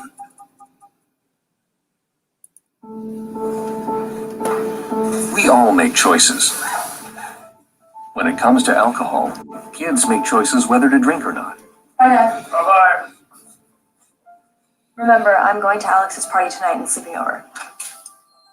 Hey, have a seat for a second. Remind me about that party again? Alex is And adults make choices whether to talk about it. That's true of parents and every other trusted adult in a kid's life. Kids want to know our expectations when it comes to alcohol and other drugs. They want guidance and honest answers to their questions. And it makes a difference when the message is consistent and part of everyday conversations. So talk with your kids and help lead them on a positive path. Because when you talk, they hear you. For more information about talking with your kids about underage use of alcohol and other drugs, visit underagedrinking.samhsa.gov. If you talk and they will hear you every single time. Howard get killed. Yeah, well, Kyle's not here. How come? Kicked off the team. Didn't Tim tell you? Kyle and some other kids got caught drinking beer in the park a couple of nights ago. Really? Yeah. Zero tolerance. He's out for the season. Come on, it's a first offense, right? That we know of. But why should that matter? He knew not to drink. I've made it clear to Matt that's what we expect from him. What have you said to Tim? Nothing really. You know, a lot of kids try it at this age, so Yeah, well, a lot of kids don't try it too. I'm not saying that Matt's going to be this perfect kid, but if I don't tell him what we expect and why he shouldn't drink, how's he going to know? You think kids that age really listen? They never admit it, Bill, but they hear more than you think. Talk. They hear you. For more information about talking with kids about underage drinking, visit underagedrinking.samhsa.gov.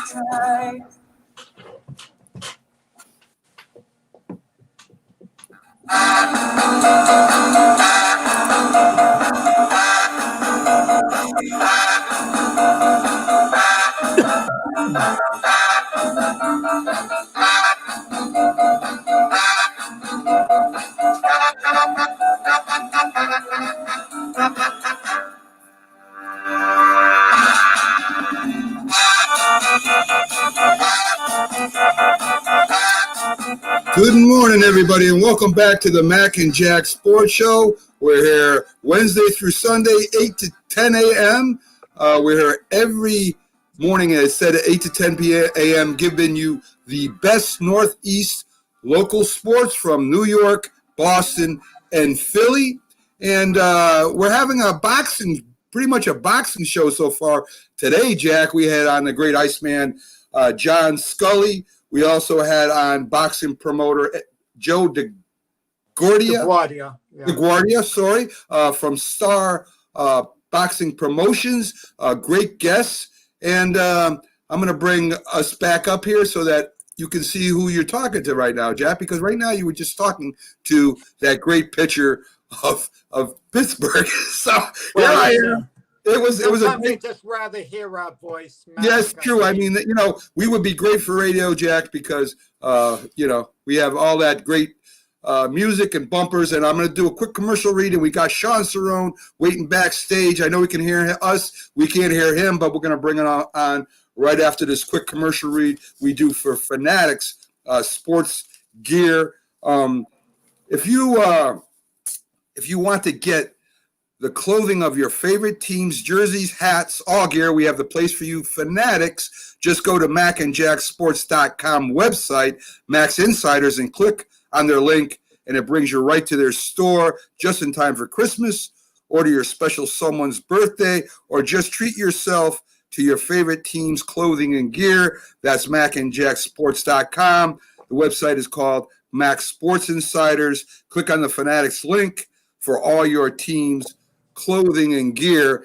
And, Jack, you told me about a man named Rick Cerrone, and he owns a gym out there in New York. Cerrone, you're thinking of the old Yankee cat. I know. I think he's related. I think he's either a second cousin or something like that. Shaun Cerrone is a great Irish name, a first name, Irish, and Cerrone. I'm not sure. I think that could be Hispanic, Jack. I'm not exactly sure. But we're going to bring him on. I'm not even going to ask him because, here we're all inclusive. We love everybody. So he's the owner of Fitness Burns Gym. Burn Fitness. Man, listen, today I'm having problems. I'm having problems today, Jack. I don't know why. Yeah. But let's bring him up so he can straighten me out because How you doing? Pleasure to meet you, Mac. Pleasure to meet you too. My mouth is tongue-tied today. I'm all excited about all the boxing people we had on today. We have Iceman and Scully, who he does a tremendous job for us, and we also had Star Promotions on, and we're followed probably by maybe the most important guest we have today, because this not only includes boxing and sports, but it's business that's really hurting out there with the COVID virus going on, and businesses like yours, Shaun, and small businesses, even medium-sized businesses who depend on people to come in and to keep their business going and thriving. It doesn't. And it's been tough for you guys, and it may get tougher with what they're talking now. So let me have you tell us about your gym a little bit and what you guys do over there. All right, so we're a community-based gym. We full service health club, 12,000 square feet. We offer fitness classes from a wide range of variety, from yoga, Pilates, strength and conditioning, spin, senior fitness. And currently we're still not allowed to have classes indoors due to Mayor de Blasio's restrictions. Right. And that's senior classes, to interrupt you real quick, Shaun, that's the one Jack attends, right? No. I work out on my own. I love the classes, watching everyone working out. but I'm like, I go solo. That's my style all the Yes. time. It's a Yes. great gym. I'm a member there. And you're in great condition, so they're doing a real good job with you right now. So Shaun, so now with Mayor de Blasio, and here I'm out of Connecticut, it's the same way. It looks like they might start rolling back. This is not my only job. I work in the food industry, so we're affected too. So I know what's going on, and I know it's really tough for people like you out there who's trying to, to survive in today's society with this COVID. And I'm of the opinion, and I don't know if you agree with me or not, Shaun, that sometimes we overreact to things. I know people are really getting sick, and people are passing because of this virus. But I think there's a different way that you could handle this, where people that are maybe a little older, who are more susceptible, people that are, that have underlying conditions. I mean, we should keep these people safe. There's no doubt about that. But there's got to be a balance, I think, when it comes to business, where if you have safety precautions in place, where you guys don't have to roll back to where, you can't survive, if you know what I mean. Oh, 100%, man. I mean, I have my 94-year-old grandma at home. I love her to death, and I take care of her. The last thing I would want is to get her sick. So there's a right way to do things. There's a safe, cautious way to live your life without having everything taken away from you, without losing everything. Because for business owners, it's an alarming rate. They continue to go out, and each day that goes by where more businesses go out, for example, Philadelphia is now shut down. So any businesses that were able to survive may not even make it. And small business, it's the backbone of America. It's more than 50% of small business employ Americans. They employ our people. We are the people. And to stop us from being able to earn a living without giving us a chance. And if it was unsafe, where's the data to prove so? And a lot of governors are coming out and they're making accusations without any facts. And the facts are clear here. We've had over 1 million check-ins with less than on a handful of COVID cases throughout the country. So those are pretty good numbers. And the data continues. I mean, I believe it's like over 50 million check-ins now, and very few cases. So it's less than 0.0002% coming from gyms. So it's a very high success rate that spreads are not coming. It's also kind of unpredictable to have science to say that they are mass spreaders, because unless you had a massive outbreak, how would you determine where that person got sick from? For example, I could go to Target, I could go to the gym, I could go to the nail salon, then I could go out to eat, go home, and then the next morning wake up and feel sick. And then there's no determining where I even got sick from. So when governors are coming out and accusing restaurants, bars, gyms of being the potential spreaders, he's wrong, because he has no data to back that up. He has no proof, no evidence. And to ruin everybody's businesses that they work their entire lives for, it's just wrong. We're people too. We're taxpayers too. We don't deserve to be treated like this. And it's got to stop. Enough's enough. Enough is enough.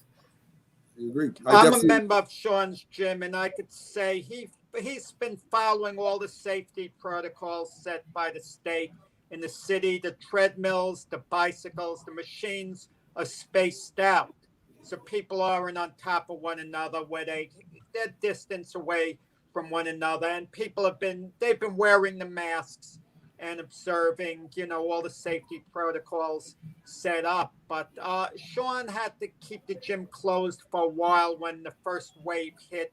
Then he reopened, of course. And now they're talking about cutting down perhaps the amount of people who are going to be allowed at the gym at one time. How's that going to work, Shaun? If you could only allow 10 people in at once, what about the 11th person? If I show up, do I have to wait to come back later? Is it going to be done by appointment only? It's a bad spot gym owners are being put in. We understand that. But how is it going to work? And what are they going to do for the businesses in order to ensure that they're able to stay open? Because we have to pay 100% of the expenses. For example, restaurants are operating at 25% capacity. Our local newspaper put out a little bit of a story yesterday where, several businesses are calling up saying that they're going to have to close if this continues, if this capacity limit continues, because They have 100% of the bills, and they're only allowed to facilitate a quarter of the customers. And it's becoming really bad. And these are community-based businesses, people in our community, people that contribute, people that are great people. They work their entire days, day and night, trying to keep their business open. And now they're forced to have to close and get no money, no value for their business, where if there was no pandemic, they might be able to sell it for $500,000. And now they've gotten nothing, and they have families to feed. And it's not right. It's not right. Something needs to be done. We can live. Isn't there a way to get any relief from the city or state? You know, so the city and the state initially came out with a PPP program. One, they ran out of grants before anybody was even able to receive any. And to take a loan for expenses when you have zero income and you've been closed for 6 months and you've accumulated, some people have $100,000 monthly rents that I know that have closed their gyms because they had to. And that's crazy. Being closed 6 months, that's over $500,000 in rent you would owe. How are you supposed to take a loan to pay that when you didn't bring any money in? It's counterproductive. You would never be able to pay that loan back. The PPP loan for, let's use gyms specifically, where are heavy rent businesses because we have to facilitate a significant amount of customers at once. So we don't need a lot of staff to facilitate the high volume amount of customers, but we need a big space, and that big space would mean big rent. So if you just covered our payroll, what about our other expenses? They're 10 times our payroll sometimes. My rent, for example, is almost $20,000 a month. And my payroll is almost a little bit less than half that. So how is that going to do anything for me if I still got all this backed rent and I got $120,000 in backed rent and no financial help? I mean, that's insane.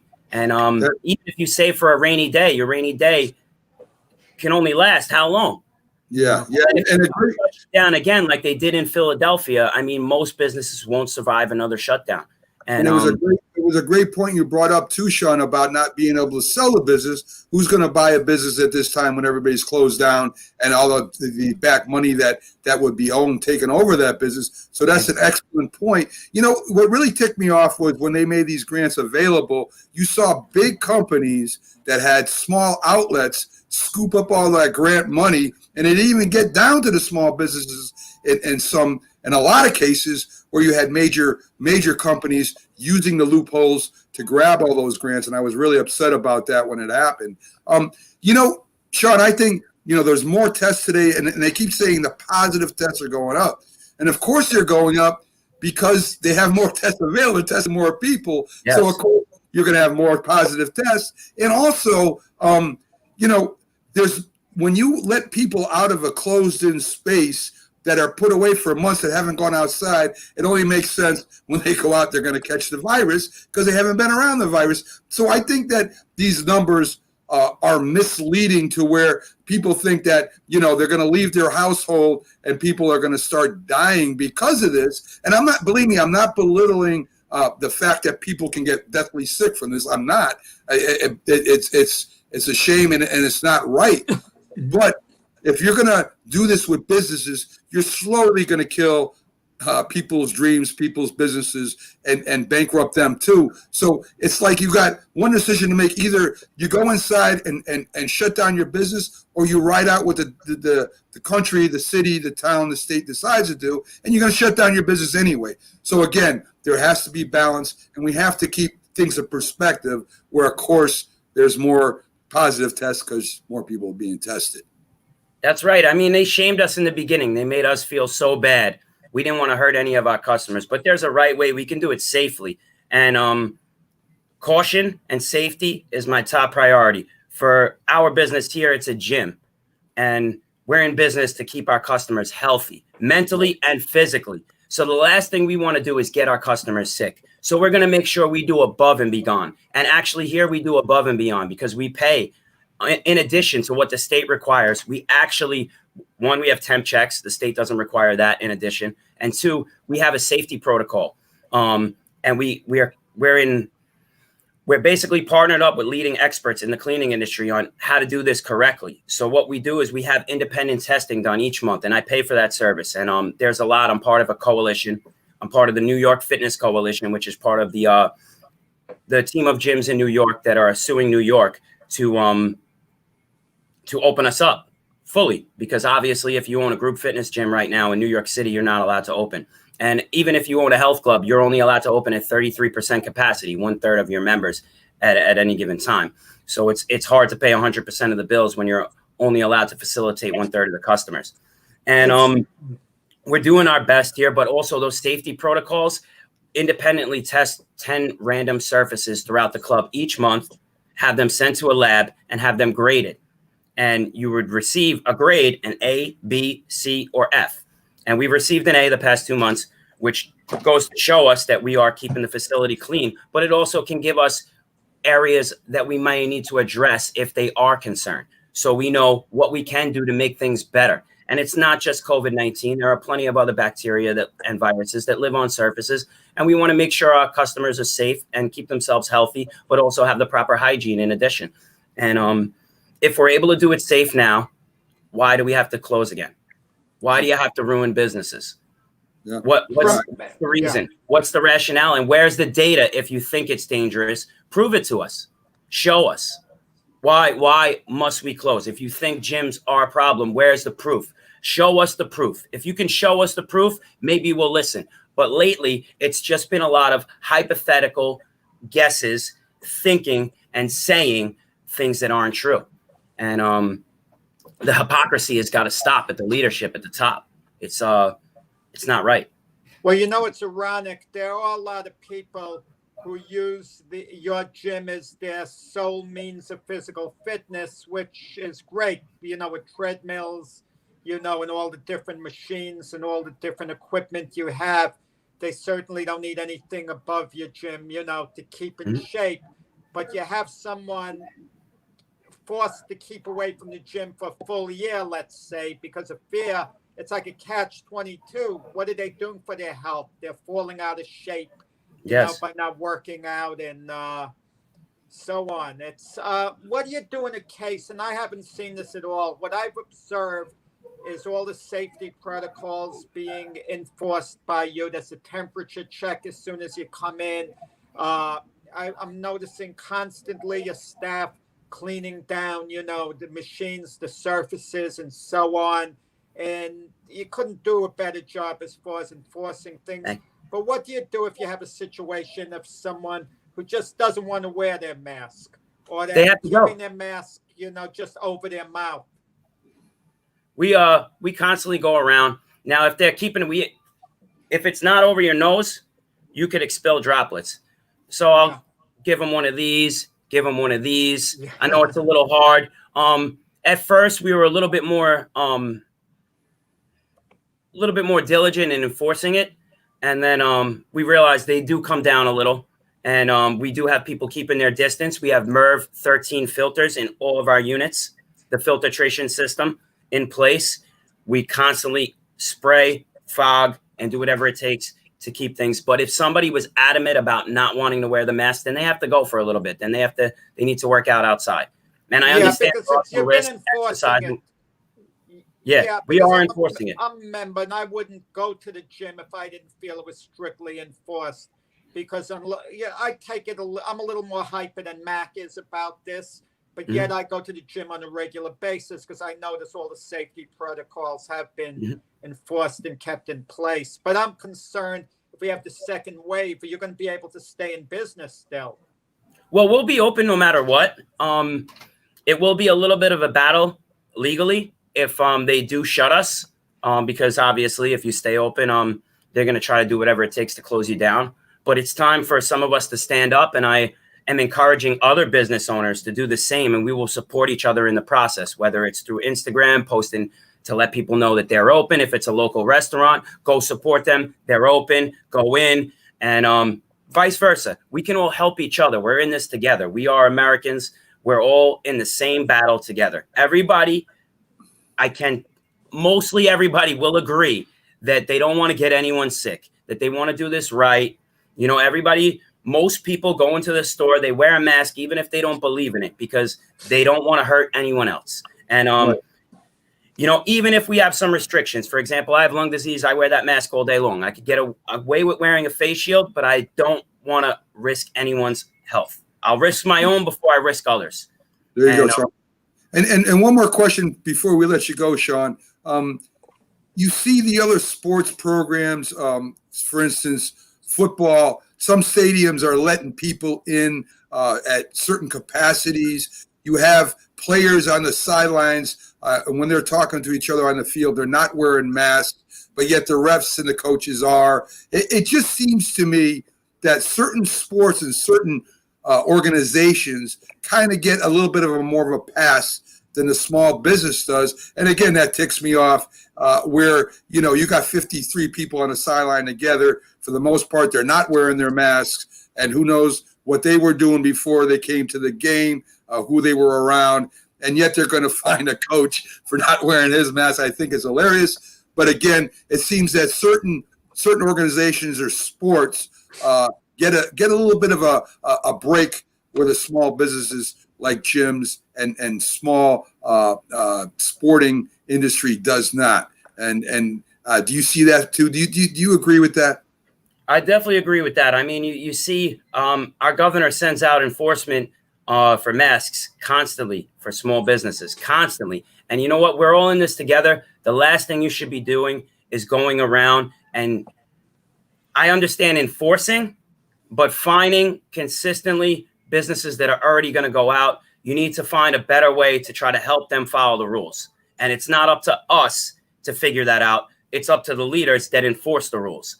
And it's becoming a little bit ridiculous, if you ask me. Let me just say with Shaun, Mac, if I'd highly recommend anyone joining your gym. Just tell us how someone can join, the location quickly. If anyone's, listening in right now who happens to be living not that far away from the gym and they're looking to join a gym where it's feasible, distance wise to join your gym. Tell us just quickly a little about it, quick membership sell on this. Just pop on in. If anybody wants to be a member, we're here to help. We're open 7 days a week. We're open 365. It's that easy to get you set up. And that's it. We're all a family here. And give your address real quick, Shaun, so that they know where to go. 10332 Rockaway Beach Boulevard. We're located right in Rockaway Beach. Beautiful strip mall overlooking the beautiful beach. We're blessed to have this area. Great, Shaun. And thank you for coming in, and good luck to you. Hopefully that vaccination is distributed quickly so that we all can kind of put this in the rearview mirror and everybody kind of goes back to normal. People start making money again and surviving. Great having you on, Shaun. You have a great day. Thanks, great Shaun. weekend. Thank you, Mac. Thank you, Jack. You guys have a happy Thanksgiving. Everybody enjoy the holiday. You too, my friend. You too. So there you go, Shaun Cerrone.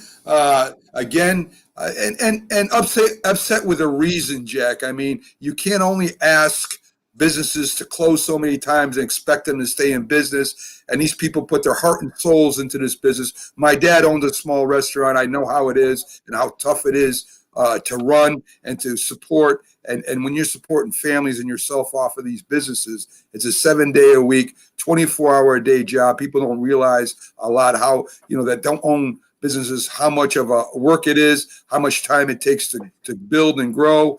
And this is really hurting them, Jack. Well, you have to admire the young man. I mean, even if we have the second wave, he has to close down. He's committed to staying open. Yeah. But the financial hit he would be taking, you feel for him. You really feel for him. And as I said, I'm a member of that gym, and I'm pretty conservative when it comes to COVID. Yet I go to the gym because I do notice the safety protocols are being kept in place. They're not being ignored. And listen, there was one place that I saw in New York City. I'm not giving an indication of the name.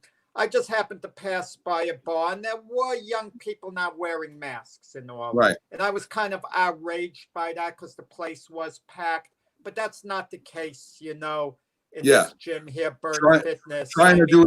People have the masks on, machines are spaced out, and it would be a shame if they were forced to close down. They even cut down on the amount of people let in because all the safety measures are in effect. Trying to do it the right way, and hopefully it works out for them. So let's get to birthdays in this day in sports, Jack. We're coming down to home stretch. So let's see what we got here. We got in 1932, Joe Kershala scored 71 points in a college football game. I've never heard of one person scoring that many points in my life, Jack. I can't comment on that. I can't relate to that, Mac. In 1951, Roy Campanella was a NL MVP, a great catcher, Hall of Famer, great ball player, Jack. Yeah, great ball player who had that tragic, accident. Yeah. He was In an inspiration the way he dealt with it. Oh, definitely. In 1978, the Miracle in the Meadowlands. Herman Edwards scoops up a fumble off a handoff to Larry Zonka, returns the fumble for a TD for the Eagles, and Jack, protests erupt around Giants Stadium, burning season tickets. All they had to do was take a knee. Joe I know. Just take a knee, and the clock would run out. So he hands the ball off to Larry Zonka, who fumbles, and Herm Edwards picks it up and runs it in for a touchdown. I'm going to tell you a quick story about that, Jack. Said, well, that's the most secure play we have. Really? 30 second quick statement on that. That was not Joe Pisarge's call. He wanted to take a knee. He was told to hand the ball off by the offensive coordinator. In 1979, Nolan Ryan signs a record 4-year, $4.5 million contract. That's for the rookies now. In 1983, Edmonton Oilers beat the New Jersey Devils 13-4, and in hockey, that is a destroy. I mean, that's like big in hockey. Oh my God! In 1984, Dwight Gooden wins the NL Rookie of the Year, the youngest player to ever do it. And in 1990, Barry Bonds, and his father was Bobby. Barry Bonds wins the NL MVP. Carl Ripken of the Orioles wins his second. In 2018, let me see about this was a big score. Kansas City Chiefs beat the Rams. Whoa, you got me confused. How about Cal Ripken like he played for the Kansas City Chiefs, Mac? Yeah, well, he did, Jack. He was playing the punt snapper in between downs. If you knew well, it. No one played more than Cal Ripken, the man who broke Lou Gehrig's consecutive game record. Yes, he's the iron horse in every sport, Jack. Yeah. The Kansas City Chiefs beat the Rams 54-51. The first time, this was in 2018, the first time in history, two teams scored 50 points. My kind of game. Wow, not mine. I hate that. In 2019, LeBron James becomes the first player in history to score a triple-double against all 30 teams, Jack. Triple-doubles are overrated, but that's overrated. Oh, stop it, Jack. It's a great stat. Birthday. So again, we come back to Roy Campanella. He was born in 1921. And for people that don't know, Jack, tell them about that accident he got into. No, it's just a terrible automobile accident. He got paralyzed from the neck down. No, just awful. While his playing career was going on, but how he dealt with it, he kept upbeat and so on, and just that Brooklyn Dodger team. Those Brooklyn Dodger teams in the 1950s had so much tragedy that happened after with members of the team and so on. And like Jackie Robinson, dying at 53, Gil Hodges earlier than he should have, and so on. And it's, they were called the Boys of Summer, and they meant so much to the borough of Brooklyn when they left the borough of Brooklyn. It broke its heart. But, these things tend to work out. Had the Dodgers never left, the New York Mets wouldn't have came into existence. So we wouldn't have had that fun thing with Casey Stengel in 62 and the Miracle Mets of 69. So things ultimately worked out, But they definitely do. Owner of the Atlanta Braves, Ted Turner, was born in 1938. Of course, also has Turner Broadcasting, very very wealthy man and a very controversial wife, if they're still even married. In 1949, wide receiver and broadcaster Ahmad Rashad was born in 1949. Jack, I don't know if you remember Ahmad playing football. He was Vikings. Yes, he was. He was wide receiver for the Vikings. A very good one too, and a very good broadcaster. And Michael Jordan loved Ahmad Rashad. He was his best friend in the media When Yeah. Jordan would just be hanging out in his room in private with a couple of his buddies, Ahmad Rashad would always be amongst them. So he really liked Ahmad Rashad a heck of a lot. Very true. In 1940, O.J. Anderson was born in I can't read my writing again, but anyway, O.J. Anderson was born today. He was a running back for the Cardinals, where he was an exciting, really, really top running back. He moved to the Giants. He had that really great year in 1990, where he was a Super Bowl MVP when the Giants beat Buffalo in that thrilling 20-19 game. I remember that stiff arm during the game when he was running. Yeah. Yeah, he wound that up. That was very exciting. Also, Big Papi was born today. I just picked that up. Just got an update today. Saw that. So happy birthday to Big Papi. That's it for the show today, Jack. Tomorrow we have our weekend preview coming up with Byron Williams, our NFL insider, Keith Angle, our Patriots insider, and I'll renew our trivia question so I can stump you again, since I didn't get a chance to get to it. It was a real good one, Jack, but I'll have it for you tomorrow. Everybody have a great Thursday. We'll see you tomorrow, 8 to 10 a.m. for our weekend review. Join us, and it was great having all those great guests on today, Jack. One of the better shows we've had. It was fun. Yeah, it was a lot of fun. The Iceman's always fun, and Joe DeGuardia was a great guest too. So we'll see you all tomorrow, and have a great day, everybody.